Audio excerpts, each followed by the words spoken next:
자, 이거 과몰입 열애 출입에서 우리 안 했던 것들 있어서 얘는 영상 강의로 드릴게요. 그래서 듣고 혹시 모르는 거 있으면 저한테 알려주시고요.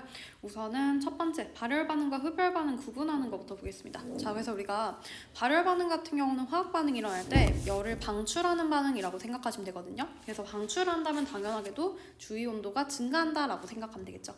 그래서 예시는 여러분들이 꼭 이해를 해주셔야 되는 게 중화 반응. 그래서 우리가 중화 반응 같은 경우는 그래서 중화 반응이 일어날 때 발생하는 열을 중화열이다 라고 말씀을 드렸었고요. 그래서 온도가 가장 높은 시점을 곧 중화 적정이 완전히 완료되었다, 즉 중성일 때의 시점으로 이해를 했다라고 생각하시면 되겠죠. 자, 그리고 금속과 산이 반응할 때도 발열 반응이고요. 메테인의 연소, 철의 녹슨 모두 다 발열 반응이라고 생각하시면 됩니다. 그래서 대표적으로 발열 반응을 이용하는 것이 손난로랑 제설제가 있다라는 거 정도 케이스로 이해를 해주시면 좋을 것 같고요. 자, 흡열 반응 같은 경우는 열을 흡수하기 때문에 반대로 주위의 온도, 주위의 열을 다 흡수하는 거거든요. 그래서 주위 온도가 감소한다라고 생각하면 되겠죠. 그래서 여러분들 예시로는 탄산수소 나트륨의 열분해, 수산화바륨 팔수화물과 질산 암모늄의 반응이 있다라고 생각하시면 됩니다. 그와 더불어 광합성, 물의 전기분해 또한 흡열 반응이다라고 생각하시면 되고요. 그래서 여기 예시들을 봤을 때 이거 흡열 반응이구나 라는 거 정도로는 여러분이 이해하시면 좋을 것 같고, 그래서 결론은 열분해는 흡열 반응이다 라는 걸로 꼭 기억을 해주세요. 자, 그리고 밑에 보시면요, 이게 때때로 고체나 액체 또는 뭐 액체가 기체로 바뀌는 것에 대해서 물어볼 수도 있거든요. 그럼 그때는 우리가 물질의 에너지는 기체가 가장 크다라고 생각하면 됩니다. 근데 어차피 물리에서도 배우셨던 게 에너지는 열과 비례하잖아요.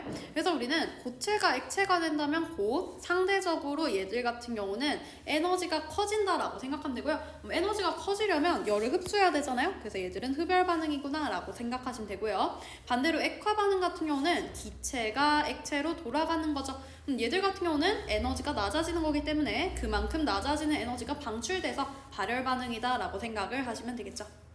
자, 그리고 밑에 보시면요, 우리가 앞으로 뭐 어떤 연소 반응이나 이런 것들을 통해서 출입하는 열의 양을 측정할 거잖아요. 이때 여러분들이 용어를 잘 정리를 해주셔야지만 실수할 가능성이 낮아요. 그래서 일단 우리가 용어 정리부터 해보면요, 자, 비열은 어떤 물질 1g의 온도를 1도씨 높이는데 필요한 열량입니다. 그럼 생각해봐요. 내가 예를 들어서 어떤 물질 30g의 온도를 30도씨만큼 높이는데 필요한 열량이 궁금하다면 얘는 1g이 얼마니까 30g은 얼마, 그리고 1도씨가 얼마니까 30도씨는 얼마, 이런 식으로 계산이 되겠죠.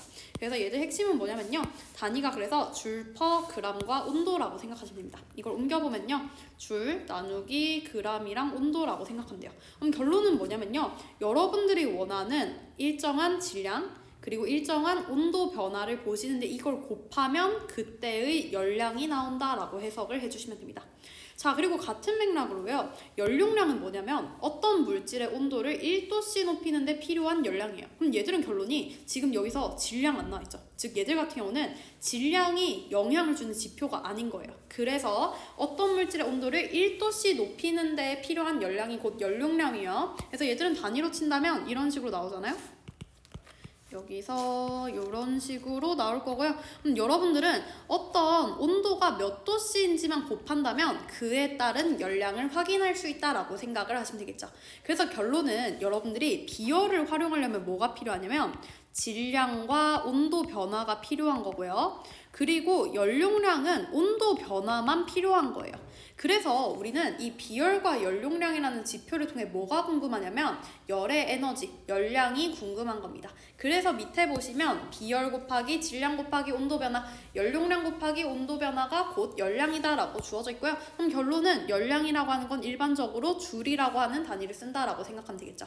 자, 근데 우리가 사실은 앞에서는 어떤 걸 더 많이 썼냐면 앞에서는 우리가 미리몰에 대해서 1미리몰은 10의 마이너스 3승몰이다 라는 거 배웠잖아요. 그래서 이 미리라고 하는 접두어 자체가 10의 마이너스 3승의 의미를 담고 있다라고 했었죠. 그럼 생각해봐요. 여러분들이 이미 알고 있는 게 1km는 몇 미터예요? 얘는 1000m죠. 그럼 결론, kg라고 하는 접두어는 마찬가지로 10의 3승을 담고 있는 거죠.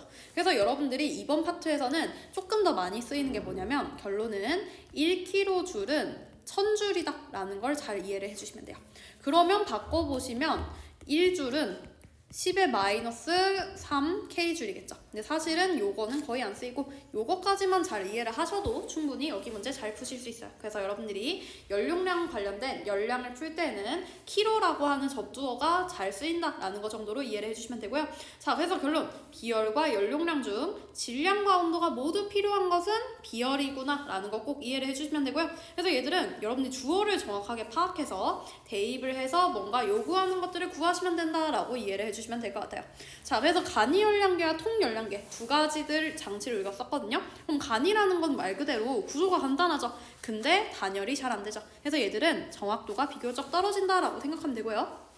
그러면 단열이 잘 되지 않는다는 말은 곧 단열 용기가 당연하게도 존재하지 않는다라고 생각을 하시면 되겠죠. 그래서 간이열량계는 주로 언제 사용하냐면요. 용해 과정이나 중화 반응에서 출입하는 열량을 볼 때 사용한다라고 생각하면 돼요. 그래서 이런 것들이 보통 선지 하나로 나올 수도 있기 때문에 여러분들이 간이열량계는 간단하기 때문에 그냥 내가 녹여서 사용하는 용해 과정 또는 중화 반응에서 출입하는 열량을 보는구나 라는 것 정도로 이해하시면 좋을 것 같습니다. 자, 그럼 통열량계는 특징이 간이열량계보다 정확도가 높겠죠. 그래서 얘는 단열 용기가 존재한다 라고 생각하면 되고요. 일반적으로 우리 교과서에서는 연소 반응에서 출입하는 열량을 보기 위해서 통열량계를 쓴다라고 생각하시면 돼요. 자, 그래서 여기까지 우리 결론은 비열은 질량, 온도 변화가 필요하고요. 연용량은 온도 변화만 필요합니다. 그래서 우리는 이 비열과 연용량을 이용해서 결론은 열량을 구할 거고요. 그 열량이 들어간다면 아마도 흡열 반응, 그리고 얘네들이 나간다면 발열 반응이구나 라는 거 정도로 해석을 해주시면 되겠죠. 자, 그럼 뒤로 가보면요. 본격적으로 우리가 출입하는 열의 측정이 나와요. 계산하는 거거든요. 그래서 결론, 간이열량계는 우리가 아까 봤듯이 용해 반응이나 중화 반응을 본다 했잖아요. 그래서 얘들은 뭐냐면 용액을 써요. 즉 용액의 온도 변화를 측정합니다. 그럼 우리는 여기서 어떤 과정이 필요하냐면 사실 단열 용기가 없기 때문에 얘들은 아마도 빠져나가는 이 직접적인 반응에 의한 열이 아닌 것들이 존재할 거거든요. 근데 얘들은 가정을 해요. 어떤 가정을 하냐? 이 용액의 온도 변화가 100% 출입하는 열에 의해서구나 라고 가정합니다. 그럼 얘들은 당연하게도 가정치이기 때문에 실제 열량과는 오차가 존재한다 라고 생각하면 되겠죠. 사실 모든 실험에서는 다 필연적으로 오차가 존재한다 라는 것 정도로 이해해 주시면 돼요. 자, 그럼 이때는 우리가 용액을 보는 것이기 때문에 이때는 용액의 비열이 제공돼요. 자, 그래서 용액의 비열이 제공되면요. 여러분들은 앞에서 질량이랑 온도 변화를 곱해야 되잖아요. 근데 주어가 뭐일 거냐면 용액의 비열로서 보기 때문에 당연하게도 용액의 질량을 확인하셔야겠죠. 그리고 당연하게도 용액의 온도 변화를 확인을 해주셔야겠죠. 자, 그래서 우리가 일단 예시로 바로 한번 보시면요. 예를 들어서 지금 여기서 간이열량계를 이용한 실험이 1번 실험이거든요. 그럼 1번 실험을 보시면요. 뭐 우리가 이런 거를 중화시켰대요. 이런 거를 중화시켰대요. 그럼 여러분들이 앞에서 중화 반응 많이 하셨으니까 그럼 얘는 10mm몰이구나. 또는 0.01몰이구나. 뭐가? HCl이. 그리고 얘도 NaOH가 10mm몰 또는 0.01몰만큼 존재를 하기 때문에 얘들 같은 경우는 지금 공급되는 HCl과 NaOH 양이 똑같고 어차피 얘는 1가짜리 이온들이기 때문에 지금 H 플러스랑 OH 마이너스 양이 똑같아서 아마도 중화가 완료되었구나 라고 생각을 하시면 되겠죠. 근데 문제에서 봤더니 처음에 얘들이 25도였거든요. 근데 혼합용액의 온도가 25.6도가 됐대요. 그럼 우리 결론은 뭐냐면 얘들 같은 경우는 그러면 온도 변화가 0.6도겠죠. 근데 여러분들이 얘네들이 올라갔는지 내려갔는지는 문제에서 물어본다면 해석을 해주시면 됩니다. 그럼 기억 일단 볼까요? 보니까 중화 반응은 발열 반응이다. 근데 여러분들이 이미 앞에서 알고 계시지만 여기 문제에서 한 번 더 보시면요. 25도씨였는데 25.6도씨가 됐잖아요. 그럼 아마도 주위의 온도를 지금 얘네들이 내뿜어서 상대적으로 주위 온도가 높아졌기 때문에 발열 반응이다 맞는 설명이겠죠. 자, 그리고 그 다음에 우리가 얘들 같은 경우는 그러면 뭐 이제 디귿 보시면 출입한 열량이 얼마야? 그리고 1몰의 물이 생성될 때 출입된 열량이 얼마야? 라는 게 나와 있잖아요. 그럼 여러분들이 어쨌든 이 반응에서 출입하는 열량을 일단 구하셔야겠죠. 그래서 봤더니 일단 우리는 용액의 비열이 제시되어 있거든요. 그럼 주어가 용액이잖아요. 그럼 여러분들이 용액의 비열을 통해서 여기서 출입하는 열량을 위해 필요한 지표들은 그람이 뭐일 거냐면 용액의 질량이겠죠. 그리고 온도는 뭐일 거냐면요. 얘들은 말 그대로 용액의 온도 변화겠죠. 용액의 온도 변화. 그럼 여러분들 지금 용액의 온도 변화 구했죠? 그럼 용액의 질량 얼마예요? 얘들은 용액이라고 하는 거는 당연하게도 염산과 수산화 나트륨의 합일 거잖아요? 그럼 얘는 200ml죠.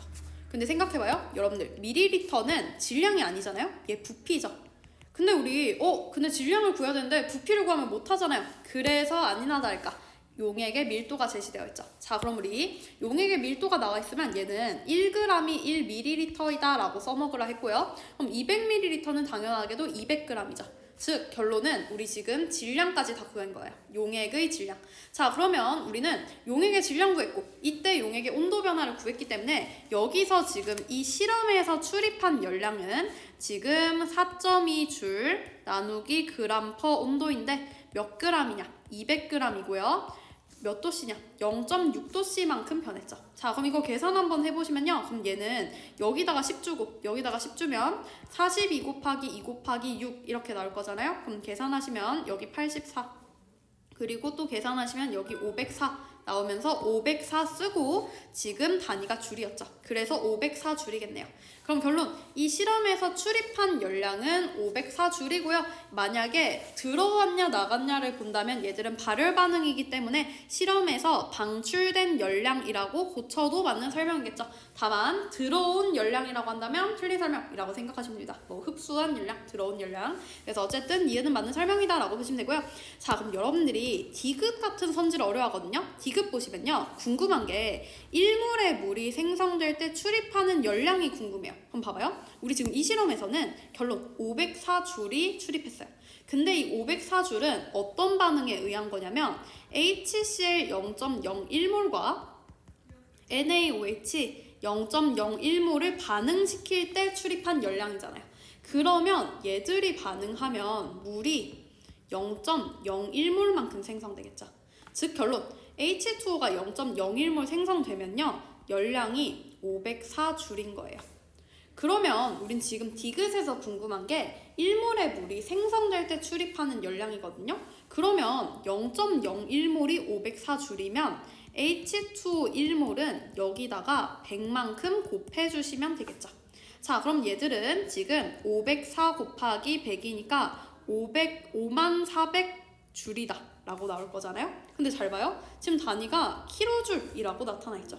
그럼 얘는 우리한테 뭘 요구하는 거냐면 얘들 같은 경우는 지금 킬로라고 하는 걸 활용해서 써 라는 거고요. 그러면 아까 여러분한테 알려드렸던 게 킬로라고 하는 거는 천의 의미를 담고 있거든요. 그럼 여기서 킬로줄로 가려면 나누기 1000만큼 해주시면 되겠죠.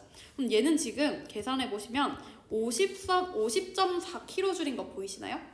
그래서 결론은 디귿이 틀렸다라고 생각을 해주시면 되겠죠. 자, 그래서 보면 되게 교묘하죠. 고작 소수점 하나 틀렸기 때문에 디귿이 틀린 거예요. 그래서 여러분들이 이런 것들은 실수 안 하게끔 잘 연습을 해주시면 좋을 것 같고요. 그래서 어쨌든 1번은 근의이다 라는 걸로 풀었고, 그래서 여러분들이 간이열량계는 용액만 궁금하다라는 걸로 이해를 해주시면 될 것 같아요. 자, 그럼 이제 통열량계 봅시다. 통열량계는 잘 보면요 2가지 지표가 있어요. 뭐냐면 통열량계 그리고 통열량계 속에 물의 온도 변화가 있어요. 그럼 봐봐요. 아까랑 주어가 조금 다른 게 아까는 용액이었는데 이번에는 물이죠. 자, 그래서 얘들 같은 경우는 출입한 열량을 어떻게 구하냐면 2가지의 합으로 구해요. 2가지의 합. 통열량계의 열량 변화, 통열량계 속 물의 열량 변화가 있어요. 자, 그럼 결론부터 말씀드리면요. 통열량계에서는 얘들이 뭐가 제공되냐면 연용량이 제공돼요. 그리고 물 같은 경우는 물의 비열이 제시됩니다. 그럼 여러분들은 앞에서 했던 거 복기를 해보시면요. 연용량에선 뭐가 필요하냐면 온도 변화만 필요하죠. 그리고 비열에서는 뭐가 필요하냐면 얘는 질량과 온도 변화가 필요하죠. 근데 주어를 잘 봐야 된다 했잖아요. 통열량계는 통열량계만 보면 되는 거예요. 물은 물이라고 하는 걸 반드시 명시를 해줘야겠죠. 그래서 밑에 보시면요. 말 그대로 이게 그냥 용어에 대한 설명인데 말 그대로 얘는 물의 비열이고요. 우리가 곱해야 되는 거는 당연히 물의 질량일 거고, 그리고 얘도 물의 온도 변화라고 생각하시면 됩니다. 자, 그리고 통열량계 같은 경우는 말 그대로 통열량계의 연용량이 궁금한 거죠. 즉 주어를 잘 보시면 되고요. 이때 얘들은 똑같은 온도 변화를 공유한다 라고 생각하시면 이해가 쉬울 것 같습니다. 자, 그럼 우리가 얘도 문제로 한번 풀어볼게요. 자, 문제로 풀어보시면요. 지금 밑에서 다음은 통열량계를 이용해서 에탄올이 연소할 때 방출하는 열량을 구하는 실험이다 라고 주어져 있어요. 자, 그래서 봤더니요. 지금 얘들은 일단 문제에서 당연하게도 통열량계 썼기 때문에 물의 비율, 통열량계의 열용량에 대해서 제시를 했다라고 생각하면 되겠죠.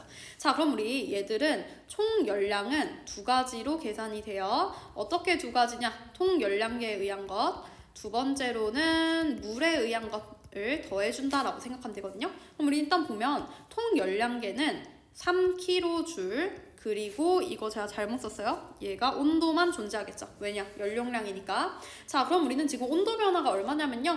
어쨌든 10도씨만큼 증가했죠. 그럼 결론, 여기다가 10도씨만큼 곱해주면 통열량계에 의한 열량은 지금 30kJ이 나온다라고 생각하면 되겠죠.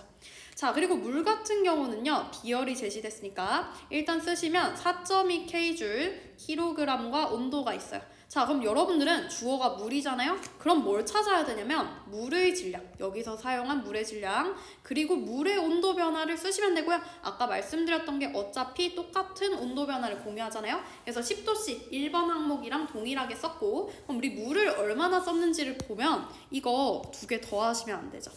왜 안 되냐? 우리 지금 물의 비열을 통해 구하는 거기 때문에 물만 궁금해요. 2kg인 거예요. 그래서 얘는 2kg 작성을 하시면 약분되면서 아마도 84kJ이 나온다라고 생각하면 되겠죠.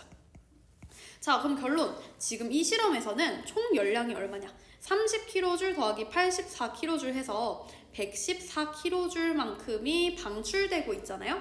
근데 여러분들이 문제 봐봐요. 문제 보시면 C2H5OH 1g이 연소할 때 방출하는 열량에 대해서 물어봐요. 그럼 갑자기 1g? 이게 뭐지? 라고 생각하시면 보기를 다시 한번 봅시다. 보기를 다시 보니까요. 우리 지금 114kJ만큼이 방출될 때는 C2H5OH를 4g만큼 연소시켰죠. 즉 결론은 얘네들의 열량은 C2H5OH를 4g만큼 연소시킬 때라고 생각을 하시면 됩니다. 그래서 여러분들이 주의하실 점은요. 사실 이 문제에서는 후보에 114kJ이 없기 때문에 여러분들이 고민을 하시겠지만 문제에서 만약에 114kJ이 있다면 당연히 114kJ 나왔네 하고 쓸 수도 있잖아요. 근데 주의하실 점은 과연 이게 문제에서 요구하는 얘네들의 연소 반응의 양만큼인지를 잘 보셔야 돼요.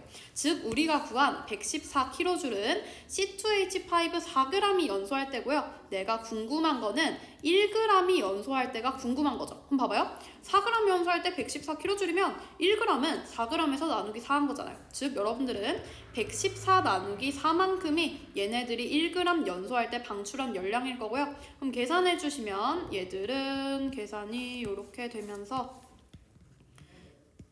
28.5kJ/g이 나오겠죠. 그래서 답이 3번이다 라고 생각을 해주시면 됩니다. 자, 그래서 얘들 같은 경우는 제가 지금 최대한 쉽게 그리고 최대한 간결하게 설명을 한 거거든요. 그래서 여러분들이 뭔가 이해가 안 되는 게 있다면 사실은 한 번 더 개념을 보시고 공부를 해주시면 좋을 것 같고요. 중요한 거는 주어를 잘 보자. 그리고 2번과 같은 문제에서도 지금 보시면요. 총 열량을 구했다고 해서 그게 찐 정답이 아닐 수도 있어요. 디귿만 봐도 총 열량 구하고 뭐 1몰, 1g이 어쩌고저쩌고 될 때의 열량을 물어볼 수도 있죠. 그래서 얘들 같은 경우는 여러분들이 뭘 물어보는지를 잘 파악을 하셔서 문제 풀어주시면 좋을 것 같고요. 청량 같은 경우는 서술형이 안 나오고 휘붕도 안 나오기 때문에 여러분들이 디귿이나 2번 같은 거 풀 때 단위는 크게 신경 안 써주셔도 될 것 같은데 동대부도 서술형 안 나오죠? 근데 건대부나 휘강 같은 경우는 서술형 대비를 할 때 이렇게 단위 맞춰주는 것까지도 잘 주의를 해주시면 좋을 것 같아요. 그래서 일단 요거 다 들으시고 혹시 모르는 거 있으면 또 질문해주세요.